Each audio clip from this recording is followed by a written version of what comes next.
டிசியோட iconic hero சூப்பர்மேனை big ஸ்க்ரீனில் பார்த்து கிட்டத்தட்ட 12 வருஷம் ஆகிப்போச்சுங்க. கடைசியாக மேன் ஆஃப் ஸ்டீலில் பார்த்தது 2013. அதுக்கப்புறம் அவருக்கு சோலோ ஃபில்மே வர கிடையாது. இப்போ 2025 ஒன்று வந்திருக்குது. ஆக்சுவலாக இந்த சூப்பர்மேன் படம் யாருக்குமே பிடிக்கலை அப்படின்னு சொல்லலாம். ஏன் அப்படின்னா சூப்பர்மேனாவே எல்லாருக்கும் மைண்டுக்கு வர்றது ஹென்ரி காவில் தான். அந்த அளவுக்கு மனுஷன் சும்மா பின்னி இருப்பார்.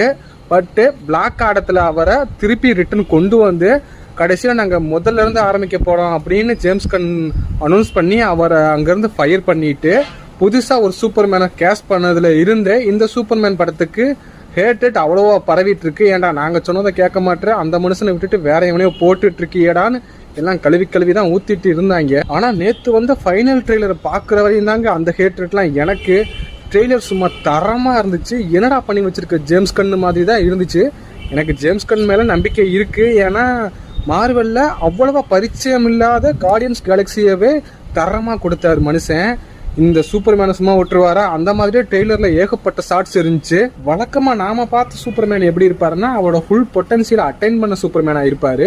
ஆனா இந்த ட்ரெய்லர்ல பார்த்த சூப்பர்மேன் எப்படி இருந்தாருன்னா அவர் இப்போதான் சூப்பர்மேன் ஆகி ஒரு வருஷம் 2 வருஷம் இருக்க மாதிரி தான் இருந்துச்சு. எப்படின்னா ராபர்ட் பேட்டின்சனோட தி பேட்மேன் படம் எப்படி இருந்துச்சு, அவர் பேட்மேன் ஆகி அப்பதான் ஒரு 2-3 வருஷம் இருக்கும். அந்த மாதிரி தான் இந்த சூப்பர்மேனையும் காட்டியிருக்காங்க. அது மட்டும் இல்லாம சூப்பர்மேனோட வில்லன் லெக்ஸ் லூத்தரையுமே தரமா காட்டியிருக்காங்க. அவர் மட்டும் இல்லாமல் லெக்ஸ் லூத்தருக்கு கீழே வேலை பார்க்குற மாதிரி ஒரு ஈவில் சூப்பர்மேனை காட்டுறாங்க. அது ஈவில் சூப்பர்மேனா யாருன்னு தெரில. அதுக்கப்புறம் ஒரு டிராகன் மாதிரி காட்டுறாங்க, ஒரு புது கைஜுவை காட்டுறாங்க. அந்த கைஜு விடுற ஃபயர்ல இருந்து நம்ம சூப்பர்மேன் வெளியே போவார், தரமா இருக்கும். அது மட்டும் இல்லாமல் இந்த படத்தில் சூப்பர்மேனோட சேர்ந்து அவரோட பெட்டு கிரிப்டோவுமே வரப்போகுதுங்க. கிரிப்டோவோட சீன்ஸ்லாம் முன்னாடி வந்த ட்ரெய்லரில் பார்த்துருப்போம், ஃபனியாக இருந்திருக்கும்.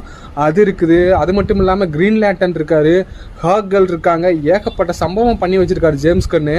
இந்த படம் தான் டெக்னிக்கலாக டிசியூவோட ஃபஸ்ட்டு படம். டிசி யூனிவர்ஸோட அந்த தலைவிதியவே இந்த படம் தான் டிசைட் பண்ண போகுது. பார்க்கலாம் இந்த படம் எந்த மாதிரி இருக்குன்னு.